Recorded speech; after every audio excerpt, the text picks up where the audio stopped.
Il a traversé la frontière, il est avec nous ce matin, 8h24. Bienvenue Walter. Bienvenue, bonjour. De quoi parle-t-on ce matin? Écoutez Cécile, la semaine dernière je vous parlais des féministes qui exigeaient que les femmes soient enfin libres de pouvoir péter dans une bassine au milieu du salon en chantant les lacs du Connemara. Et comme je vous l'ai dit, c'était pas vraiment ma tasse de thé, Oui, on même comprend. si ça avait un petit côté... Il faut bien l'avouer, un petit côté libertaire finalement, libertaire, C'est brûlé au vent. Non, c'est ma chronique, je fais ce que je veux.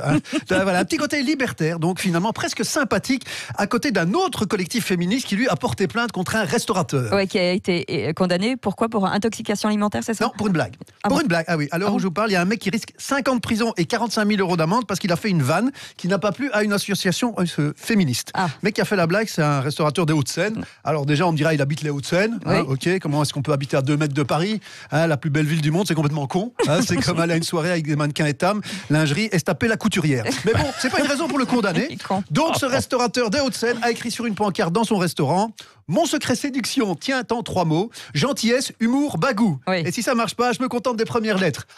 GHB, voilà. Déjà, honnêtement, je le dis en tant que professionnel de l'humour et du bon goût, elle est pas trop mal cette blague. Elle est pas trop mal, surtout pour une blague d'acronyme. C'est ce que c'est que les blagues d'acronyme. C'est pas le top de l'humour, c'est quand on change la signification des lettres, justement, dans un logo comme ça. SNCF, société nourrissant certains fainéants.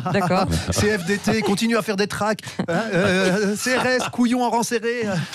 On peut aller dans le plus surréaliste, EDF, éléphant des forêts, on ne sait pas pourquoi, ou même écarteur de fesses, ce qui ne veut strictement rien dire. Mais on aura compris le principe. En plus, la blague, ça se trouve, elle n'est même pas de lui. Il l'a probablement lu quelque part, il n'a pas le temps d'en écrire. Je rappelle qu'il est restaurateur dans les Hauts-de-Seine, donc la moitié du temps, il cuisine. Et l'autre moitié du temps, il se demande ce qu'il fout en banlieue parisienne. Et ça vous choque, Walter, donc? Moi je trouve inadmissible qu'en France, on puisse porter plainte pour une blague. Déjà, moi j'irai en prison. Je suis en train de faire ma chronique en Skype.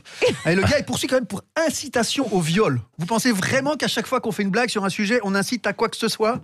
Les prisons sont déjà blindées, je vous rappelle. Plus vous imaginez quand il prendrait cher. T'as fait quoi, toi? Moi, j'ai tué 3 familles et je les ai mangées. Et toi, un calembour. Ça va être dur pour lui, ça va être dur. Moi, je pense que les gens qui portent plainte pour des blagues, c'est eux qui devraient recevoir une punition. 50 coups sur les fesses avec l'intégrale de Pierre Desproges et obligation d'écouter toutes les blagues de Patrick à la machine à café. Ça, non, je rigole. J'ai dit punition, pas torture. En résumé, ce brave homme est victime de ce qu'il est convenu d'appeler le politiquement correct, qui consiste à systématiquement prendre la pire interprétation possible d'un truc et de s'en faire accuser. Et ça vient d'où, ça, Walter? Des gonzesses, évidemment. Évidemment, la montée en puissance des femmes. Tout homme qui est en couple sait que ses propos seront toujours interprétés de la pire manière. C'est pas un hasard. J'aime bien la cravate bleue que tu m'as offerte. Pourquoi? Dis tout de suite que la rouge est moche. C'est très exactement la même chose. C'est pas vrai. C'est vrai, Cécile, Elisabeth. Avouez que vous êtes un peu comme ça. Vous êtes toutes comme ça. Quand vous rentrez du boulot un peu plus tôt que d'habitude et que vous voyez votre mec à poil dans la cuisine en train de préparer une moussaka avec une gonzesse, forcément, il vous trompe. Vous voyez, jamais vous vous dites: c'est peut-être sa prof de cuisine grecque. Ou tiens, je savais pas que la moussaka, ça se faisait à poil. J'ai envie de dire, et la présomption d'innocence dans tout ça. Donc, ok, on récapitule. Vous, Walter, au nom du principe, vous dites liberté d'expression pour tous. Oui, mais au principe d'égalité, je dis liberté d'expression pour tous ou alors liberté d'expression pour personne. Il n'y a pas d'entre-deux. Si un mec peut risquer la prison pour un jeu de mots, il faut aller au bout de la logique. Tous ceux qui disent de la merde, prison. Un gars que vous croisez ici dans les bureaux et vous dit: tu sais pourquoi les durs pètent froid? Parce que les mous pètent chaud. Prison, directement. Comment s'appelle le père de Mobutu? Mobouane. Voilà, allez, prison. Si tu dis à Cécile: t'es venu comment ce matin? En minibus? Prison et châtiment corporel. C'est le minimum. D'ailleurs, je vais terminer là-dessus. Et puisque la fin de la semaine approche, une dernière pour la route. David Bowie et Lady Di ont 2 fils. Comment les appelle-t-il? Je ne sais pas. Ken et Alain. Parce que Bowie, Ken et Alain Di. Voilà, vous voyez, je dis ce que je veux.